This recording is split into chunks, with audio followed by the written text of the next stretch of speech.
Hey guys, it's Joy, your travel expert here at Disney's Yacht Club. This is a 2-queen club level room.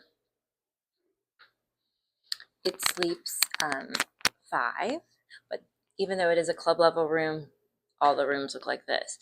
So over here you have the beverage fridge and the coffee maker. Robes, because we're in club level, you can request them.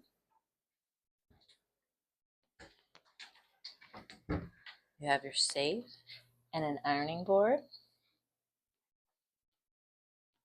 And you have the bathroom,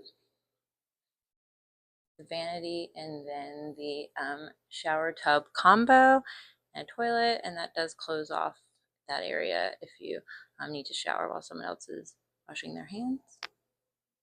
It is a double vanity, and this room has a sliding door as well, so it can close off that room as well. And this is a double queen. Got some storage, the extra pillow and blanket for the 5th sleeper. This turns into a twin. You have a desk area, pull out desk, and then this one is a resort view, and you have a little table and chairs. And there you have it.